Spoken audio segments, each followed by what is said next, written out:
পারেনি সেটা আমাদের সন্তান অবশ্যই হবে। আমরা যা কখনো পাইনি আমাদের সন্তান অবশ্যই তা পাবে। এটা যে অনুচিত সেটা আমরা ভাবি না, কিন্তু এটা ভুল, আর এই ভুল আমরা সকলেই করে থাকি। সন্তান প্রকৃতি আর পরমাত্মার আশীর্বাদ। ওদের ভেতরে তাদের নিজের একটা অস্তিত্ব লুকিয়ে থাকে, সেটা মন দিয়ে দেখুন তো। আপনি শুধু ওই সন্তানকে জন্ম দিয়েছেন, কিন্তু ওর জীবন আপনার নয়। তাই নিজের সন্তানের সাথে থাকুন, সময় কাটান, ওদেরকে ভালোবাসুন, সবসময় প্রেরণা দিন, কিন্তু প্রেরণা দিন ওর নিজের অস্তিত্বকে বাড়ানোর জন্য, ওর নিজের স্বপ্ন পূরণ করার জন্য, আপনার স্বপ্ন পূরণ করার জন্য নয়। ওদের অস্তিত্বকে পূর্ণাঙ্গে বৃদ্ধি পেতে দিন। রাধা রাধা।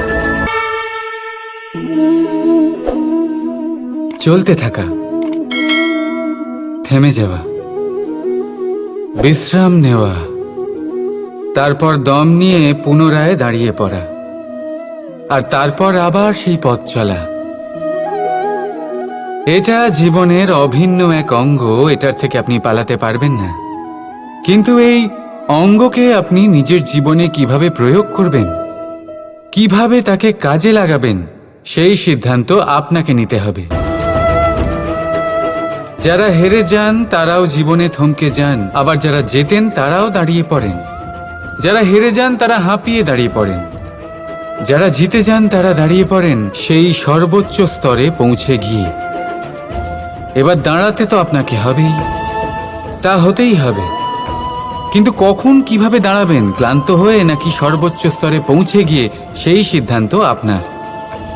অবশ্যই দাঁড়িয়ে পড়ুন, কিন্তু ক্লান্ত হয়ে নয়, কারণ আপনাকে পুনরায় দাঁড়িয়ে পড়তে হবে, পুনরায় যাত্রাপথে এগোতে হবে এবং সর্বোচ্চ স্তরে পৌঁছতেই হবে। রাধা রাধা। এই সংসারে এমন কিছুই নেই যে সব সময় একই থাকবে।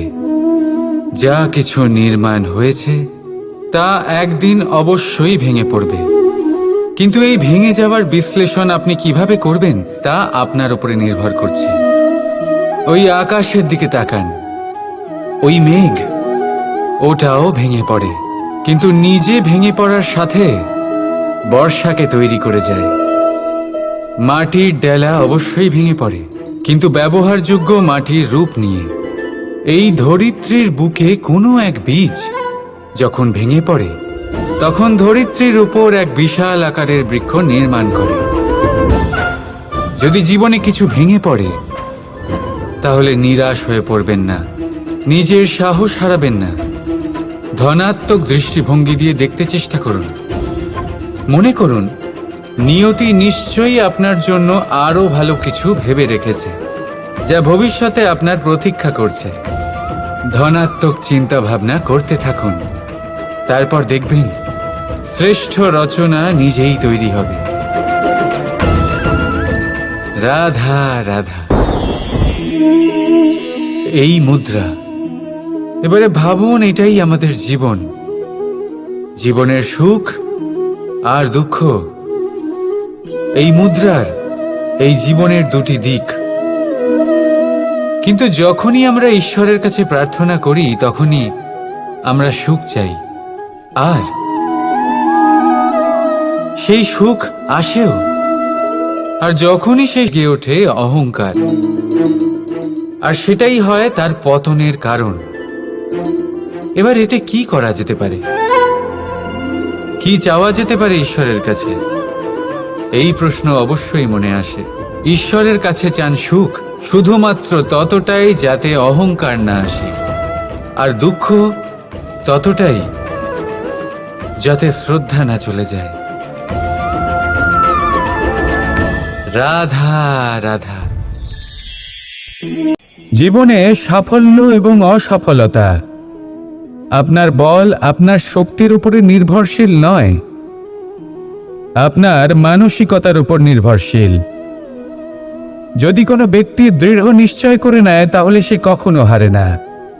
যদি কেউ হার মেনে নেয় তাহলে সে কখনোই জিততে পারে না। শেষ পর্যন্ত কি হয়, এই ভাবনাই সত্য হয়ে সামনে চলে আসে, আর এই ভাবনাই পরবর্তীকালে ইতিহাস রচনা করে। সেই জন্য আপনি যদি চান আপনার নাম ইতিহাসে থাকুক, তাহলে দৃঢ় হতে শিখুন। ইতিবাচক ভাবনার সাথে, পরিশ্রমের সাথে এগিয়ে চলতে থাকুন। প্রতিস্পর্ধা গ্রহণ করুন আর শুধুই এগিয়ে যেতে থাকুন। সংসারে আপনি যে কোনো উচ্চতাতেই পৌঁছতে পারবেন, কারণ ইচ্ছে শক্তি আর ভালোবাসার চেয়ে বেশি শক্তিশালী আর কিছুই নেই। তাহলে আসুন আর আমার সাথে ভালোবেসে বলুন, রাধা রাধা। কামবোধ, এটাই আপনার অন্তরের প্রথম শত্রু। বেশিরভাগ মানুষই কামবোধ বলতে লালসা বোঝেন, কিন্তু এটা সম্পূর্ণ সত্য নয়। কামের আসল অর্থ হল কামনা। এটা খুবই সহজ ব্যাপার। মনুষ্য শরীর থাকলে, মানুষের মন থাকলে এই কামনা অবশ্যই থাকবে। এবার এটাই দেখতে হবে যে এই কামনা নেতিবাচক কামনা নাকি ইতিবাচক কামনা। অন্য কারোর জিনিসে নজর দেওয়া, অন্য কোনো মানুষের উপর নজর দেওয়া, কোনো অনুচিত বস্তুর দিকে নজর দেওয়া, এই নেতিবাচক কামনা। আর এই দুষ্কামনা মানুষকে দিয়ে অপকর্ম করাবেই করাবে। তাই মনে রাখবেন, যে ব্যক্তি নিজের কামনাকে নিয়ন্ত্রণে রাখতে পারেন, তিনি সঠিক পথেও থাকেন, সঠিক লক্ষ্যে পৌঁছতেও পারেন। যিনি কামনা নিয়ন্ত্রণে রাখতে পারেন না, তিনি তার পথও হারিয়ে ফেলেন এবং লক্ষ্যচ্যুতও হন। তাই মনে রাখবেন, নিজের কামনাগুলিকে নিয়ন্ত্রণে রাখুন। কাম নামক এই শত্রুর ওপর বিজয় লাভ করুন আর আমার সাথে ভালোবেসে বলুন, রাধা রাধা। হাস্য, হাসি জীবনে অত্যন্ত মূল্যবান হয়। সঠিক মাত্রায়, সঠিকভাবে গ্রহণ করতে হয়। যদি এরকম না হয়, তাহলে এই ঔষধও শরীরের ক্ষতি করে দিতে পারে। এবার আপনি ভাবতে পারেন, হাসি থেকে কিভাবে ক্ষতি হতে পারে? আপনি যদি অন্য কারোর উপরে হাসেন, তাহলে হয়তো তার মনে কষ্ট হতে পারে, তার অন্তরের মিত্র হয়তো শেষ হয়ে যেতে পারে আর অন্তরের শত্রু জেগে উঠতে পারে। কিন্তু এটাই যদি আমরা সকলকে সাথে এনে সকলের সাথে হাসি, তাহলে হয়তো আমাদের অন্তরের, এই হৃদয়ের ভেতরে লুকিয়ে থাকা যে শত্রু, তা শেষ হয়ে যেতে পারে আর অন্তরের বন্ধুসত্তা প্রকাশিত হতে পারে। ঠিক কি না? এবার আপনাকে উদাহরণ দিই। যখন দ্রৌপদী দুর্যোধনকে নিয়ে হেসেছিল, তখন তা মহাভারতের সৃষ্টির কারণ হয়েছিল। কিন্তু সেইখানেই যখন পার্থ আর মাধব একসাথে বসে মৃদুমন্দ হাসতেন, তখন ধর্ম স্থাপন করা হয়েছিল। তা আপনি কি চান? কাউকে নিয়ে হেসে তাকে আঘাত করতে চান, নাকি সকলকে একসাথে এনে তাদের হাসিয়ে তুলে ধনাত্মক প্রভাব ফেলতে চান? সিদ্ধান্ত আপনার। আসুন আর আমার সাথে ভালোবেসে বলুন, রাধা রাধা। মাঝে মাঝে কিছু মুহূর্তের জন্য চোখ বন্ধ করে ধ্যানের বেদিতে বসে ধ্যান করতে চেষ্টার লুকিয়ে থাকা ক্রোধ, অন্তরের যন্ত্রণা, ভয়, নিরাশা, এই সব কিছুই সবার আগে দেখতে পাবেন আপনি। আর এই সব কিছুই আমাদের দুঃখের কারণ হয়ে ওঠে। এই সব কিছু সারমর্ম কি? সারমর্ম শুধু একটাই, সেটা হলো এই যে আমাদের এই মন তা কিন্তু দুষ্কর্ম পছন্দই করে না। আমাদের এই মন একটা সুখময় জীবন যাপন করতে চায়, সৎকর্ম করতে চায়। তাই এটাই করুন, শুভ চিন্তা করুন, শুভ কর্ম করুন, ইতিবাচক মনোভাব নিয়ে জীবনে অগ্রসর হন। তারপর চোখ বন্ধ করে অন্তরে দেখতে থাকুন।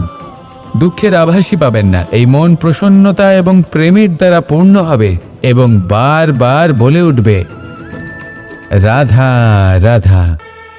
ছোটবেলা থেকেই আমি গরু চড়িয়ে অভ্যস্ত, সেই জন্য সকলে আমাকে গোপাল নামে ডাকত।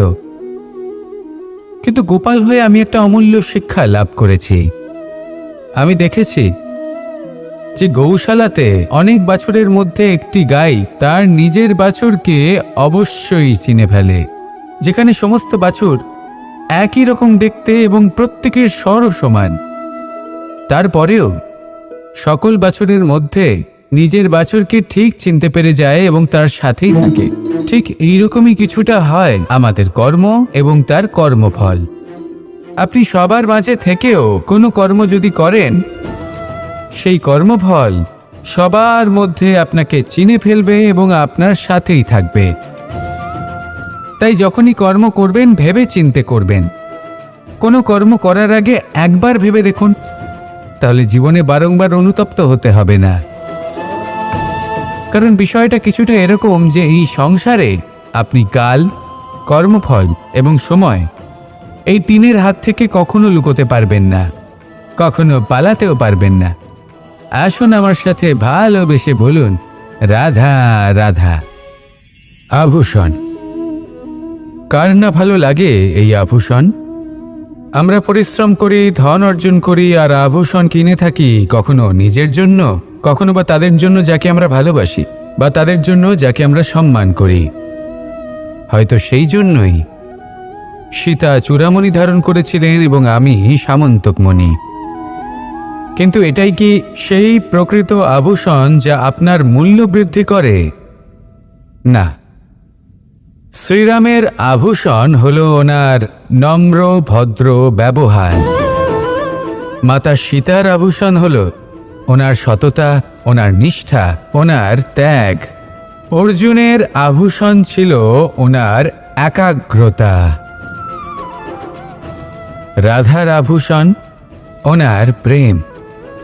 এই আভূষণ কোথাও নেই, আপনার মনে আছে।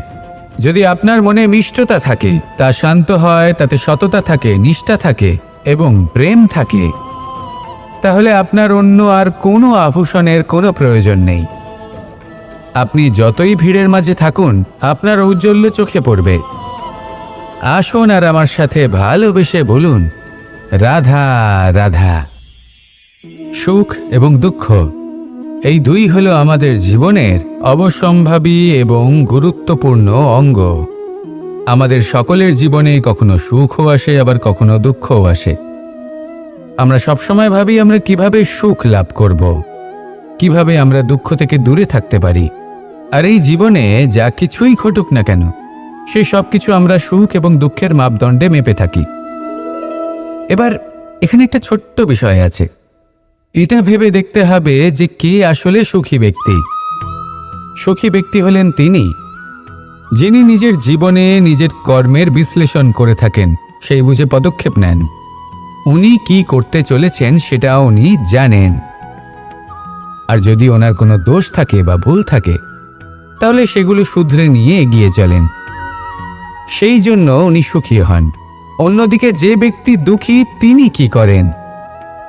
তিনি নিজের উপর নয়, অন্যের উপর নিজের নজর রাখেন, যে তিনি কি করছেন, কিভাবে কর্ম করছেন। ওনারা অন্যের নিন্দা করেন, অন্যের সাফল্য দেখে ঈর্ষা করেন, ক্রুদ্ধ হয়ে যান, ওনাদের বাধা দিতে চেষ্টা করেন। সেই জন্যই তো ওনারা দুঃখী হন। এই সংসারে এমন অনেক ব্যক্তি আছেন যারা এই কারণে দুঃখী নন যে তাদের জীবনে দুঃখ আছে। তারা এই কারণে দুঃখ পান কারণ অন্যের জীবন অনেক বেশি সুখের। দেখুন, শেষ পর্যন্ত আপনাকে নিজের কর্মের প্রতি মনোসংযোগ করতেই হবে, অন্যের প্রতি নয়। কারণ আপনার জীবনে আপনার কর্ম হলো এমন একটা জিনিস যা আপনার নিয়ন্ত্রণে আছে। নিরন্তর চেষ্টা করতে থাকুন, নিজের কর্মকে বুঝতে শিখুন, শুধরে নিন, নিজেকে শ্রেষ্ঠ করে তুলুন। তখন সাফল্য নিজে থেকে আপনার কাছে আসবে, আর এই মন প্রসন্ন হয়ে বলবে, রাধা রাধা। প্রেমের পরিভাষা আসলে কি? ভিন্ন ভিন্ন ধরনের ব্যক্তি, ভিন্ন ভিন্ন ধরনের প্রেমী, আলোচক বিভিন্ন ধরনের পরিভাষা প্রদান করেন এই প্রেম নিয়ে। কিন্তু প্রত্যেকের মনে এই কখনো কি ভালোবাসা? না। প্রেমের অর্থ কাউকে লাভ করা নয়, বরং তার মাঝে বিলীন হয়ে যাওয়া। যদি কারোর হাত ধরে থাকি, তাহলে আজীবন তার সাথে পথ চলা হলো প্রেম।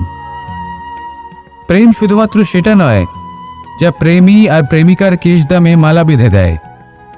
মাতা পিতার জন্য দিনরাত পরিশ্রম করা, নিজের পরিবারের জন্য দিনরাত পরিশ্রম করা, সেটাও প্রেম। নিজের বন্ধুদের জন্য, আপনজনের জন্য সবকিছু উজাড় করে দেওয়ার নাম হলো ভালোবাসা। নিজের মাতৃভূমির জন্য সাহসের সাথে লড়াই করা এবং আনন্দে নিজের জীবন ত্যাগ করে দেওয়াও কিন্তু প্রেমের নামান্তর। সেই জন্য যারা বুদ্ধিমান ব্যক্তি তারা কখনো প্রেমের পরিভাষা খুঁজতে চান না, কারণ তারা জানেন যে এই প্রেম কতটা বিশাল। তারা জানেন যে এই প্রেম হলো এক বিশাল সাগর যাকে নিজের মুঠোয় ধরে রাখা যায় না। সেই জন্য এই প্রেমের সাগরে ডুবে যান এবং সকলকে ভালোবাসতে শিখুন।